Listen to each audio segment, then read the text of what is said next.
न तं कम्मं कतं साधु यं कत्वा अनुतप्पति यस्य असुमुखो रोदं विपाकं पटिसेवति विपाकं पटिसेवति।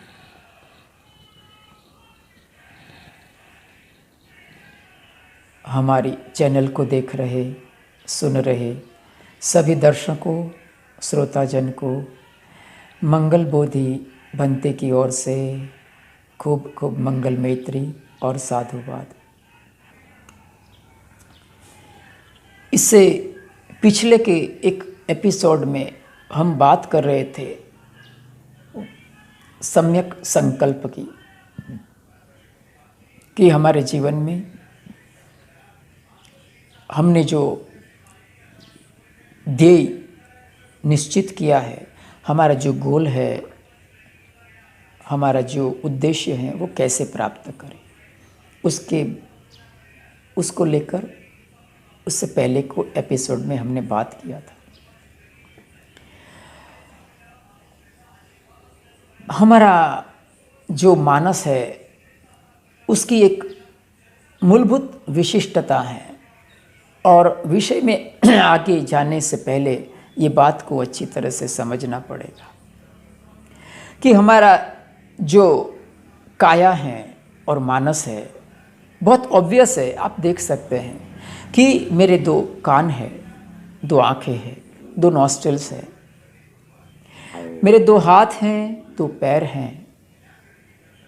हमारा पूरा जो काया है वो 2 हिस्सों में बटी है। उसी तरह से हमारा जो मानस है वो भी 2 हिस्सों में बटा है। उसी कारण से हम जिंदा है। हमारा जो मानस है वो 2 टुकड़ों में बटा है। ये जो 2 टुकड़ों में बटा हुआ मानस है एक संघर्ष का कारण बनता है, और ये जो संघर्ष है वो ही हमारा जिंदा रहने का मूलभूत कारण है। अगर हमारे दिमाग में हमारा जो मानस है वो 2 टुकड़ों में नहीं बटा होता तो हम जिंदा नहीं होते थे। हमारे माता की कुक्षी में, माता के उदर में हमारे अंदर जो प्राण का, हमारे अंदर जो चेतना का, हमारे भीतर जो प्रतिसंधि हुई है, उसका रीजन, जीवन का जो संचार हुआ है उसका मूलभूत कारण यही था कि हमारा मन 2 टुकड़ों में बट गया और दोनों टुकड़े आपस में संघर्षमय बन गए। ये संघर्ष के कारण ही हम जीवित हैं और हमारे अंदर माता की कुक्षी में जीवन का संचार पैदा हुआ था। तो ये जो संघर्ष है हमारे मानस में, इससे दुनिया का कोई भी इंसान परे नहीं है।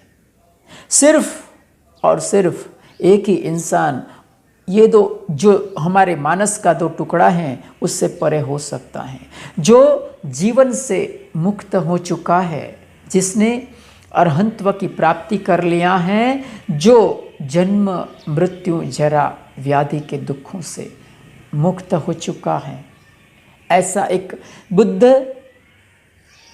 ऐसा एक अरहंत, ऐसा एक निर्वाणिक अवस्था को प्राप्त करने वाला व्यक्ति कह सकते हैं कि ये अपने भीतर मानस का सिर्फ एक ही टुकड़ा लिए हुए हैं। सामान्य जन है वो हमेशा उनका मानस 2 टुकड़ों में ही बटा हुआ होता है। यह एकमात्र कारण से हमें कोई भी डिसीजन लेने में बाधा बन जाती है। हमारा गोल क्या है? हमारा गोल निश्चित हो गया, मंजिल निश्चित हो गई। अब हमें डिटरमाइन के साथ आगे बढ़ना है, निश्चित निर्णयात्मक बल के साथ आगे बढ़ना है। हम कैसे आगे बढ़े? ये मानस के 2 टुकड़े हमें अवरोध पैदा करते हैं। ऐसे वक्त में हमें कैसे डिटरमाइन होना पड़ेगा, इस बात को इस वक्तव्य के जरिए समझते हैं। मेरी बात को आप अच्छी तरह से समझने की कोशिश करना। आशा रखता हूँ कि आप उसे अच्छी तरह से समझेंगे। मेरी जो शैली है बोलने की, उसके पर मत जाना। आप ऐसा मत सोचना कि मैं एक अहंकारी हूँ, कि मैं बहुत ही तेवर वाला हूँ, कि मुझे मेरा भीतरी जो आपको अवगुण अगर दिखाई देता है उसके पर मत जाना। क्योंकि जो मेरी बोलने की शैली है उसके पीछे का बहुत सारे कारण हैं और वो कारण बहुत वाजिब हैं। इसीलिए मेरी शैली कुछ इस तरह की है, तो आप उसका स्वीकार करिए। हो सकता है तो और मुझे आप सुनने की कोशिश करिए, तो शायद हो सकता है कि आपके लिए मैं एक एक चाबी बन सकता हूँ। आप जहाँ अटके हैं वहाँ से आप निश्चित ही प्रगति करेंगे, उसका मुझे यकीन है। तो हम डिटरमाइन, ऐसे वक्त में हम कैसे डिटरमाइन बने जब हमारे सामने हमारा मानस दो टुकड़ों में बट गया है। हम एक ऐसे दो राहें पर खड़े हैं जहाँ से निर्णय लेना बड़ा ही मुश्किल है।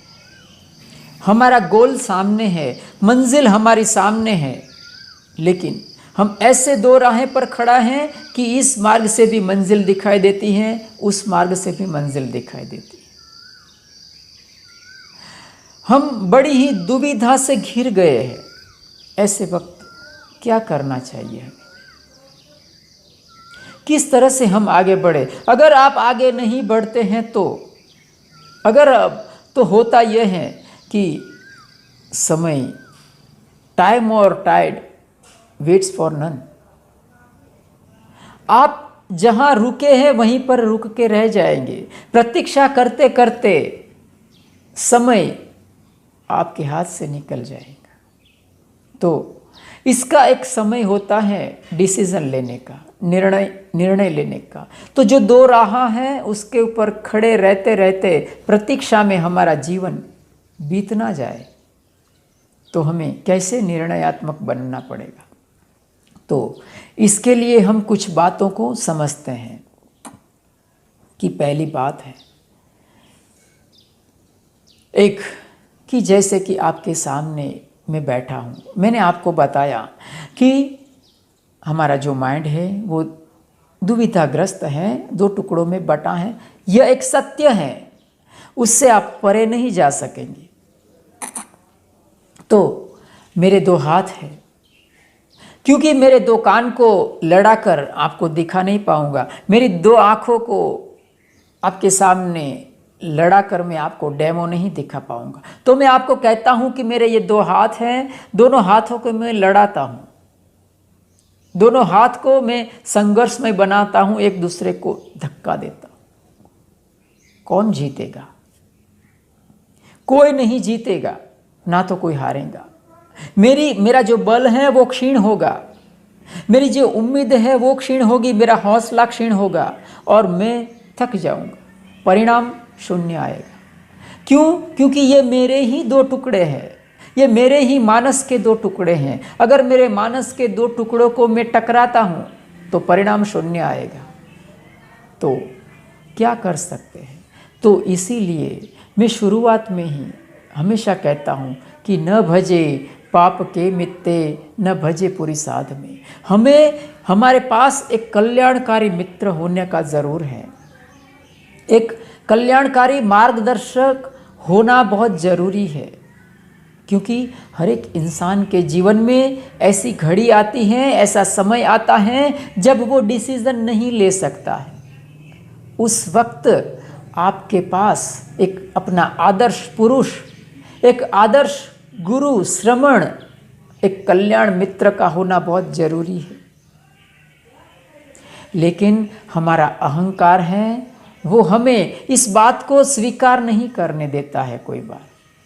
तो हमारे जीवन में अगर कल्याण मित्र होता है तो वो आपको मार्ग दिखाएगा कि तुम इस मार्ग पर जाओ, बराबर, इस मार्ग को छोड़ दो। तो अगर हमें उस कल्याण मित्र को मानते हैं, श्रद्धा से उसके प्रति आदर, सम्मान, प्यार है, तो याद रखिए, उस मार्ग पर जाने से हमारा हित हो सकता है। अगर कल्याण मित्र नहीं है, हमारे पास कोई कल्याण मित्र नहीं है, तो हम इसी तरह की दुविधा में ग्रस्त होकर हम हमारे सामने जो तक उपस्थित हुई है उसे गंवा देते हैं। तो हमारे जीवन में एक आदर्श, एक कल्याण मित्र का होना बहुत जरूरी है। जब कल्याण मित्र हमें कोई मार्ग दिखाता है कि तुम ये मार्ग पर जाओ, ये मार्ग छोड़ दो, दूसरी कोई भी बात को सोचो मत, फिर वो मार्ग पर आगे बढ़ो,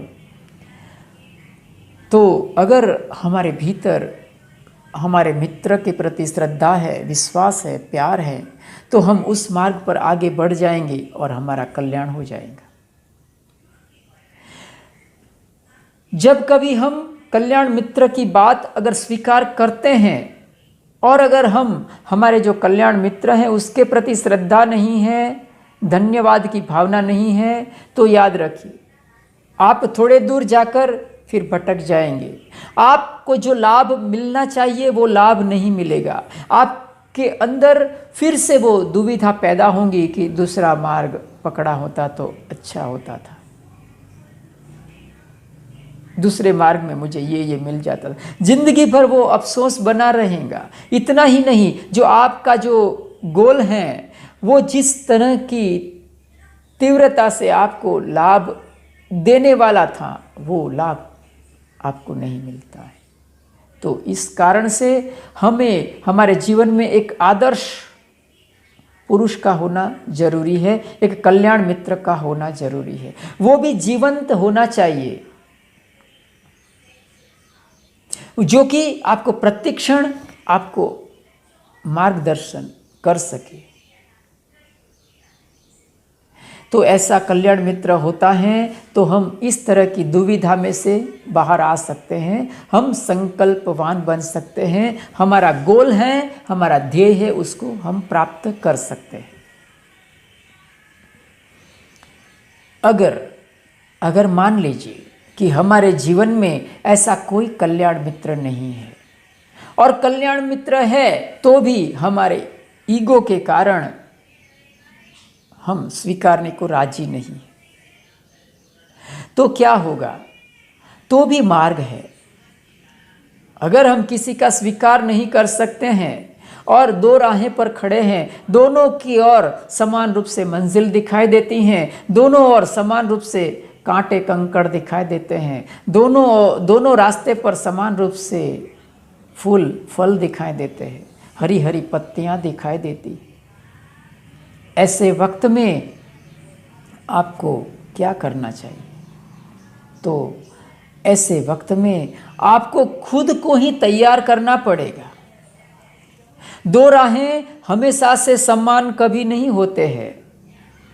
ये दो राहें समान जो दिखता है वो हमारा दृष्टि का खामी है। हमारे पास हमारा जो विज़न है वो इतना शक्तिशाली नहीं है कि जो दोनों राहों के ऊपर जो खामियां हैं, जो लाभ है, वो हमें परिपूर्ण रूप से दिखाई नहीं देता है। वो हमारे विज़न की कमी है। तो हमको हमारा जो विज़न है उसको क्लियर करना पड़ेगा। हमारे पास जो विज़न है, हमारा जो दृष्टि है, उसका विकास, प्रगति करना पड़ेगा। किस तरह से करेंगे? तो उसके लिए चिंतन, मनन, ध्यान और हमारा जो अवलोकन की शक्ति है, हमारे जो ऑब्जर्वेशन की जो हमारे पास कैपेबिलिटी है, उसको बढ़ाना पड़ेगा। ध्यान को आधारभूत बनाकर हमें बड़ा ही सूक्ष्म दृष्टि से दोनों राह को देखना पड़ेगा कि कहाँ कहाँ कांटे कंकड़ कैसे हैं, कहाँ कहाँ कैसे फूल फल और हरी हरी पत्तियां हैं। तो बड़ा ही एकदम क्लोजली देखने से पता चलेगा कि ये मार्ग सही है, ये मार्ग गलत है, लेकिन बड़ा ही सूक्ष्मता से देखना पड़ेगा। उसके लिए आपको अपना विज़न को बड़ा क्लियर बनाना पड़ेगा, हमारे विज़न को बड़ा ही स्पष्ट बनाना पड़ेगा। उसके लिए ध्यान में प्रवेश करना पड़ेगा, हमारा चिंतन मनन करने की शक्ति का विकास करना पड़ेगा। कुछ प्राप्त करने के लिए कुछ गंवाना बहुत ज़रूरी है, तो ये मशक्क़त में से पसार होना बहुत ज़रूरी है, नहीं तो वही दो राहें पर जीवन तमाम हो जाएगा। तो ये दूसरी बात है, जब भी हम चिंतन मनन करते हैं, ध्यान करते हैं, हमारा जो विज़न है वो क्लियर बन जाता है एक मार्ग के लिए। फिर वो मार्ग पर जब आगे बढ़ते हैं, फिर याद रखिए कि जो डिटर्मिनेशन लिया है, जो आपने तय किया है, वो मार्ग 100% सही ही होगा। फिर दूसरे मार्ग को अपनी ज़िंदगी में से निकाल दीजिए, टोटली निकाल दीजिए कि आपके सामने दूसरा कोई मार्ग था। अतीत को बिल्कुल जला दीजिए, अतीत की राख को बिल्कुल उड़ा दीजिए। एक ही मार्ग पर आगे बढ़ते बढ़ेंगे। दुविधा अपने मन में पैदा मत होने दीजिए कि दूसरा कोई मार्ग था। इतनी भी दुविधा हमारे मन में जन्म नहीं लेनी चाहिए। बस जो मार्ग चुना है उसी मार्ग पर पूरी ताकत से, पूरी शक्ति से, पूरी मानसिकता से, टोटालिटी से वही मार्ग पर अगर आगे बढ़ते हैं तो हमारा हित हो जाता है, हमारा कल्याण हो जाता है। अगर एक मार्ग का चुनाव करने के बाद भी दूसरे मार्ग के बारे में सोचा, दूसरे मार्ग के बारे में आपने उसके मार्ग के लेकर आपके मन में कलंक ने जन्म लिया, तो याद रखिए जीवन बोझिल बन जाएगा। आपके भीतर एक अफसोस पैदा होगा। ऐसा तब होगा जब आपने अपनी विज़न की जो कैपेबिलिटी है, आपके भीतर जो चिंतन मनन करके, ध्यान करके आपने विज़न का विकास नहीं किया है, तो यह नौबत आ सकती है। ये थी दूसरी बात, निर्णयात्मक बनने के लिए, निर्णय लेने के लिए ये दूसरी बात थी। अब तीसरी बात पर आते हैं कि यह बात हमारे लिए बहुत आसान रही। जब कभी ऐसी नौबत आती है कि हम एक दो राहें पर खड़े रह के हम इंतज़ार कर रहे हैं, प्रतीक्षा कर रहे हैं कि कहाँ जाऊँ कहाँ नहीं, मैं क्या करूँ क्या नहीं, ऐसे वक्त में हमारे सामने दरअसल मोस्ट ऑफ अर्थात ज़्यादातर ऐसे दो राह होते हैं कि एक लॉजिकल को अपने में समाये हुए होते हैं, एक इमोशंस को अपने में समाये हुए होते हैं। एक लॉजिकल पक्ष को लेकर राह होता है, दूसरा जो राह है वो इमोशंस के पक्ष को लेकर होता है। अगर आप एक राह पर जाते हैं तो समझिए कि आपको लॉजिक को बेस बनाकर जाना पड़ेगा। अगर दूसरे मार्ग पर जाते हैं तो आपको इमोशंस को बेस बनाकर जाना पड़ेगा। एक मार्ग है वो लॉजिक के साथ संबंधित है, प्रोफेशंस के साथ संबंधित है, कॉमर्स के साथ संबंधित है, ब्रेन के साथ संबंधित है। दूसरा जो मार्ग है वो इमोशंस के साथ संबंधित है, परिवार के साथ संबंधित है, हमारा सामाजिक जीवन के साथ संबंधित है, हमारे हार्ट के साथ संबंधित है। तो ऐसे वक्त में हमें कौन सा मार्ग को चुनना चाहिए? तो आपको समझना चाहिए कि जो लॉजिक का मार्ग है, जो ब्रेन का मार्ग है, जो प्रोफेशंस कॉमर्स का मार्ग है, वो चुनते हैं तो आपको धन मिल जाएगा, सुख संपत्ति मिल जाएंगी। लेकिन याद रखिए जो धन का मार्ग है, जो प्रोफेशंस कॉमर्स ब्रेन का जो मार्ग है, उसके लिए बहुत सारे विकल्प हैं। आप कोई भी मार्ग को लेकर पोस्ट कमा सकते हैं, प्रेस्टीज कमा सकते हैं और आप आगे बढ़ सकते हैं, इज्जत कमा सकते हैं, एक यश प्राप्त कर सकते हैं। ऐसे बहुत सारे ऑप्शंस मिलेंगे, विकल्प मिलेंगे। ऐसा नहीं है कि प्रोफेशंस की दुनिया में कोई एक निश्चित ही विकल्प है, ऐसा नहीं होता है। हमारे सामने बहुत सारे विकल्प होते हैं। यश कमाने के लिए, धन कमाने के लिए, प्रतिष्ठा कमाने के लिए बहुत सारे विकल्प होते हैं। और एक दूसरी बात यह है कि जो हमारा ब्रेन है, हमारा जो माइंड है, उसको स्पिरिचुअलिटी के साथ कम वास्ता रखता है। वो ज्ञान है, उसको स्पिरिचुअलिटी के साथ कम वास्ता है। दूसरी तरफ जो हमारा हार्ट है, हमारा जो इमोशंस है, हमारा पारिवारिक सामाजिक जीवन है, उसमें ज़्यादा विकल्प नहीं है। माता का कोई विकल्प नहीं है, पिता का कोई विकल्प नहीं है, बंधु बांधव है, भाई भगिनी है, उसका कोई विकल्प नहीं होता है। हमारा हार्ट है, वो एक ही विकल्प का होता है, उसमें दोबारा विकल्प नहीं मिलेगा।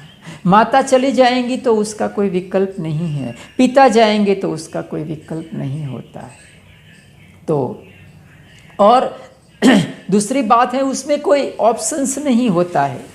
एक बार जो गया सो गया, हाथ से गया सो गया, आपने गंवा दिया, दोबारा कभी मिलेगा नहीं। दोबारा मिलेगा इतना ही नहीं, उसके जैसा भी नहीं मिलेगा। ये बात बहुत समझने जैसी है। ये दो बातें अगर समझ में आ जाती है तो हम कह सकते हैं कि हम जो लॉजिक का मार्ग है, जो प्रोफेशंस का, कॉमर्स का मार्ग है, जिस मार्ग को हमारे ब्रेन के साथ संबंध है, उसको अवॉइड करके हमें इमोशंस के मार्ग को प्राधान्य देना चाहिए। संपत्ति से ज़्यादा संबंध महत्वपूर्ण होते हैं। एक बार खो देने के बाद दोबारा नहीं मिलेंगे। यह एक बात है। दूसरी बात यह है कि जो हमारा स्पिरिचुअल, हमारा आध्यात्मिक जीवन है, हमारा धम्म के अनुसंधान में, ध्यान के अनुसंधान में जो जीवन है, वो भी हमारे हार्ट के साथ संबंधित है। डॉक्टर होता है, वो किसी की पल्स देखकर, हार्ट बीट देखकर ये तय करेगा कि इंसान जिंदा है या मर गया है। उसका ब्रेन, उसका लॉजिक कैसा है वो नहीं देखा जाता है। और स्पिरिचुअलिटी में, धम्म की दुनिया में, ध्यान की दुनिया में मृत्यु ज़्यादा महत्वपूर्ण है। मृत्यु का जो क्षेत्र है ज़्यादा महत्वपूर्ण है बजाय जीवन के। जीवन एक मीठा झूठ है, जबकि मृत्यु है वो एक कड़वा सत्य है। मैं मृत्यु की बात करूंगा, किसी को पसंद नहीं आएगी, लेकिन वो कड़वा सत्य है। और जीवन जीने की कला से ज़्यादा मृत्यु पाने की कला ज़्यादा महत्वपूर्ण है।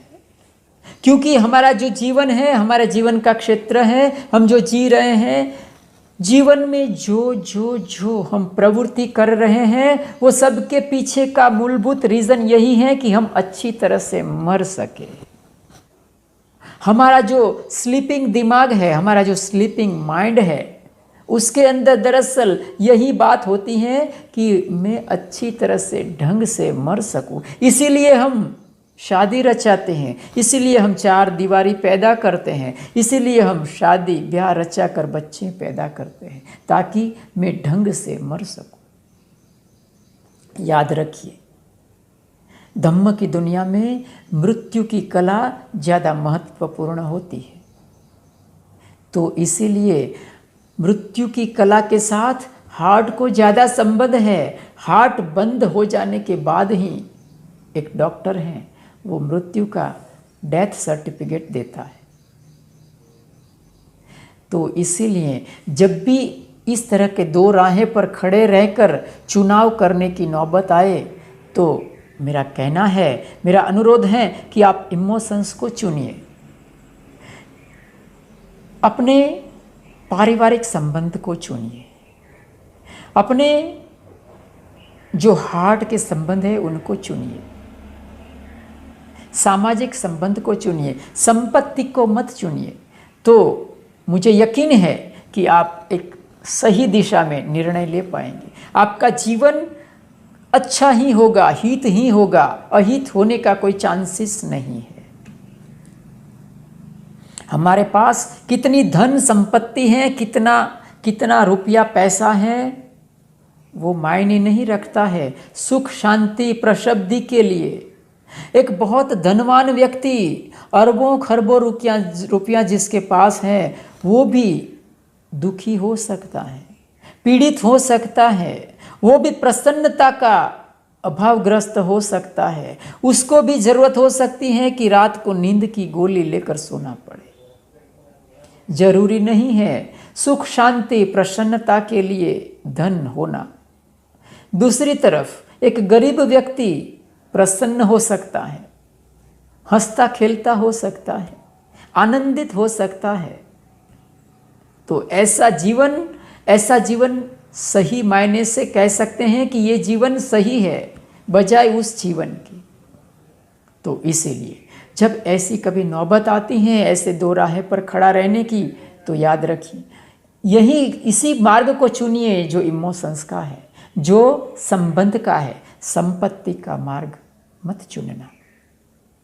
फिर भी हर एंगल से हमेशा मैं एक परफेक्ट बनने की कोशिश करता हूँ। फिर भी अगर आप लॉजिक का मार्ग चुनते ही हैं तो याद रखिए, आपको चुनना ही है तो याद रखिए कि उसी मार्ग पर आपका भला हो सकता है।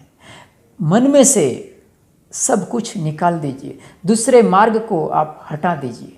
अपने मन से दूसरे मार्ग को आप बिल्कुल निकाल दीजिए और वो मार्ग को बिल्कुल इरेज करने के लिए, डिलीट करने लिए, परमानेंट डिलीट करने के लिए आपको बहुत बहिर्मुखी बनना पड़ेगा। जो मार्ग चुना है बस टोटली उसी मार्ग के ऊपर फोकस करिए, उसी मार्ग के ऊपर एक यान की गति से आगे बढ़ जाइए।